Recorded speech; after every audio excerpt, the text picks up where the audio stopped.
सम्माननीय सभापति महोदय, वरेण्य अतिथिवृंद, उपस्थित मोर सहपाठी सहपाठिनीगण, आज आमे समस्ते ए मंच तले एकत्रित होबार महत् उद्देश्य आम देश आज जातीय बालिका दिवस पालन उपलक्षे बालिका मानकु की प्रकार सुविधा सुजोग देइछि जानिबा। 24 जनवरी हेउछि जातीय बालिका दिवस। समस्तक मध्यरे सचेतनता सृष्टि करिबा, बालिका मानक पई लिंगगत पार्थक्य दूर करिबा, बालिका शिक्षा को अग्राधिकार देबा, तत्सहित देशर मेरुदंड को मजबूत करिया को हेले सर्वप्रथमे बालिका मानक स्वास्थ्य प्रति जत्नवान हेबा। एही दिवसटी को महिला एवं शिशु विकास मंत्रालय भारत सरकार 2008 मसीह आरंभ करथिला। भारत सरकार बालिका मानकु एही सबु अधिकार प्रदान करछंती जहा आम संविधान धारा मानकर उल्लेख रहिछि।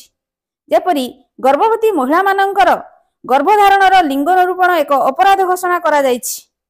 समस्त गर्भवती महिला मानक पई पुष्टिहीनता, दारिद्र्य और शिशु मृत्युहार सहित लड़िबा पई प्रसव जत्न आवश्यक करा जाइछि।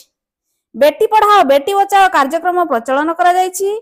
सेही भली 14 वर्ष पर्यंत शिशु को मागणा प्राथमिक शिक्षा समाप्ति अधिकार दिया जाइछि।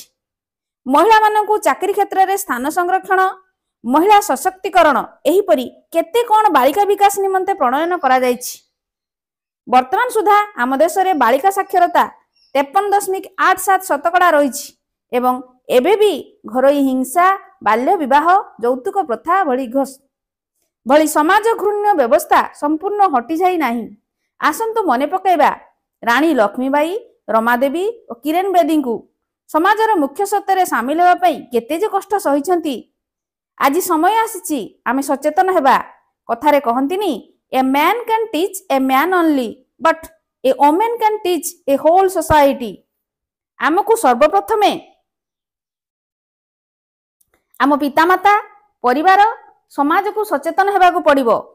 आज दिन रे हरियाणा बेटी बचाओ बेटी पढ़ाओ कार्यक्रम प्रचलन करथिला। सेहीपरि नुआ दिल्ली, राजस्थान मध्य विभिन्न कार्यक्रम करुछंती। आंध्र प्रदेश रे एहाकू सप्ताहव्यापी पालन करा जाउछि एवं विभिन्न गणमाध्यम मानकरे महिला मानक प्रति गुरुत्वारोप पूर्वक विभिन्न प्रदर्शनी अनुष्ठित करा जाउछि।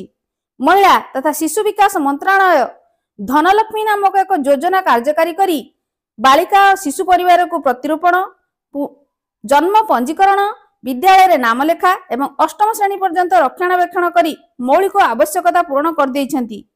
एथि सहित शिक्षा अधिकार आईन अनुଯାयी शिशु को मागणा शिक्षा प्रदान करा जाउछि एवं स्वावलंबी हेबार सुजोग सृष्टि करा जाउछि। एतिकी कही मु मोर वक्तव्य को विराम देउछि। धन्यवाद।